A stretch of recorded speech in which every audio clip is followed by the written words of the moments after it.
국회에서도 보고된 내용입니다마는 김병욱 미래통합당 의원이 여성가족부가 일부 초등학교에 배포한 성교육 서적에 대해서 동성애를 미화 조장하고 남녀 간 성관계를 노골적으로 표현하고 있다면서 8월 25일 문제를 제기한 바가 있죠. 논란이 된 것은 초등학교를 대상으로 하는 여가부 사업인 나다움 어린이책이라고 하는데요. 이 나다움 어린이책 사업은 성별 고정관념과 편견에서 벗어난 나다움을 교육하는 게 목적이라고 합니다. 성별 고정관념. 이 사업은 여가부와 롯데그룹 초록우산어린이재단이 업무 협약을 맺어 추진하고 있고요. 올해는 초등학교 교사들과 아동작가 등 전문가 그룹이 선정한 성인지 감수성이 높고 자기긍정 등이 담긴 책 134종을 몇몇 초등학교에 지원했다고 합니다. 그런데 성인지 감수성을 높이는 차원이 아니라 동성애와 동성혼을 미화하고 조장하는 내용까지 담고 있어서 많은 우려가 있다는 것이 김 의원이 문제 제기를 한 요지입니다. 실제로 엄마 인권선언, 아빠 인권선언이라는 책을 보면 원하는 대로 살아갈 수 있는 권리라면서 여성 간, 남성 간의 가족을 구성하는 예를 보여주고 동성애를 아주 자연스러운 것이라고 표현하는 내용도 있습니다. 또 아기는 어떻게 태어날까라는 책은 성관계를 재미있다, 신나고 멋진 일, 하고 싶어진다라는 표현과 적나라한 그림들이 나옵니다. 해당 책들은 서울과 울산 등 초등학교 5곳에 배포됐는데 그나마 코로나 상황으로 실제 교육하지는 못한 것으로 파악이 됐습니다. 이에 대해서 여가부 등 옹호하는 측에서는 서양에서는 평이 좋은 책들이라는 사실을 강조하고 있다고 합니다. 역사적으로 한번 살펴보려고 합니다. 인류 역사의 어두운 측면은 하나님이 주신 율법과 계명을 지식인이 파괴하는 율법 파괴, 계명 파괴, 그리고 교회 해체의 역사였습니다. 그중 대표적으로 공격받은 가치가 바로 거룩입니다. 레위기 11장 44절로 나는 여호와 너희의 하나님이라 내가 거룩하니 너희도 몸을 구별하여 거룩하게 하고, 주님은 우리에게 거룩하라고 명령하셨죠. 주님이 거룩하시기 때문입니다. 베드로전서 1장 15절로 오직 너희를 부르신 거룩한 이처럼 너희도 모든 행실에 거룩한 자가 되라. 하나님은 거룩하신 분이기에 우리는 거룩을 명령받았습니다. 그럼에도 하나님에 대적하는 교만한 자들은 끝없이 음란을 부추겨왔죠.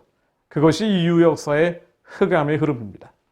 이것을 위해서 성경적인 성도덕의 부정과 전통적 가정, 교회의 해체, 그리고 하나님을 결국 부정하는 방향으로 흘러갑니다.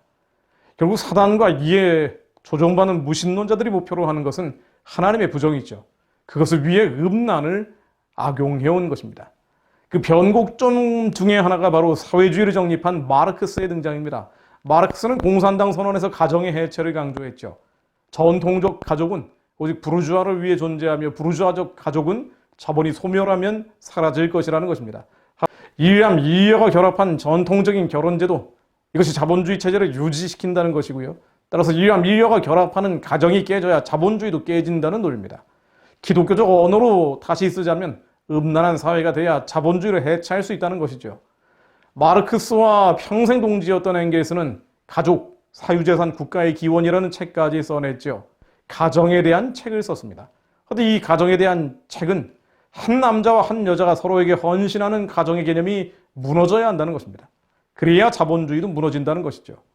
이 책은 성스러운 가족, 성부, 성자, 성령의 비밀은 지상의 가족이라면서 전자, 즉 이 성스러운 가족을 없애려면 후자가 먼저 없어져야 한다고 강조합니다. 한마디로 마르크스, 엥겔스 같은 이들은 기독교의 해체가 목표였고 그것을 위해서는 가정이 없어져야 한다라고 강조했다는 것입니다. 전통적 가정을 남편, 아내 사이의 계급투쟁으로 봤고요. 그래서 나온 것이 유감스럽지만 여성 해방의 논리입니다. 마르크스주의자들의 전통적 가정해체 이론은 이른바 다양한 가정 생선 이론으로 후일 전개되죠. 이른바 성혁명 이론들인데요. 자유로운 성, 소아성애, 근친상간, 동성결혼, 수간 등 하나님이 부정하는 인본주의자들이 하나님이 짝지어준 일남 일녀의 결합을 강조한 성경적 질서를 무너뜨려 온 것입니다. 좌경 무신론자들이 모판을 깔고 미디어는 대중에게 성을 상품화하도록 주입해온 것이죠. 역시 막스주의자이자 프로이드의 제자였던 비렐마이는 가부장적 가족제도 해체를 주장합니다. 소위 혁명적 청소년 이론을 전개하는데요. 기독교의 성도덕을 절대적이고 파괴적이고 억압적인 인습이라고 규정하면서 이것을 해체시켜야 한다고 주장한 것이죠.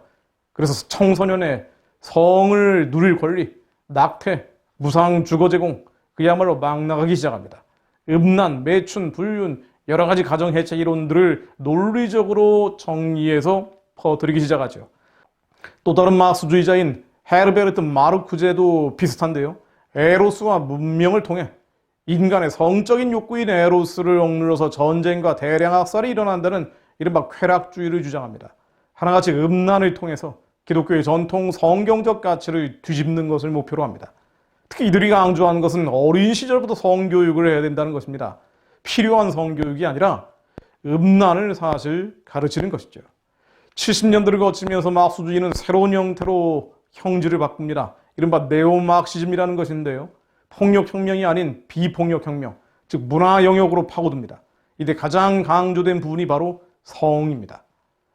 이것은 시몬 보바로의 낙태 이론, 주디스 버틀러를 통한 젠더 이데올로기, 즉 동성애 혁명 이론 등으로 정리되어 갑니다.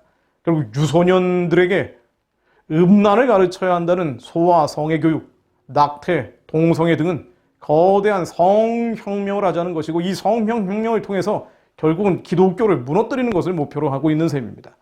한국도 사회주의적 풍조가 짙어지면서 이런 영향을 받고 있는 것인데요. 잘못된 교육이 잘못된 세태를 만들고 있는 것이죠. 해법은 기도하며 필사적으로 올바른 교육을 하는 수밖에 없습니다. 기도만 하는 것이 아니라 교육을 해야 된다는 것입니다. 야고보서 2장 26절로 영혼 없는 몸이 죽은 것 같이 행함이 없는 믿음은 죽은 것이니라. 마지막으로 갈수록 세상은 악하고 음란해질 수밖에 없습니다. 미국의 공교육도 엉망진창 아닙니까? 한국도 그 영향을 받을 뿐 아니라 특히 사회주의적 흐름이 점점 강해지면서 급속도로 음란 교육이 횡행하기 시작하는 것이죠. 결국 악하고 음란해지는 세태 가운데 남은 자들은 믿음으로 행하는 것이 중요하고요.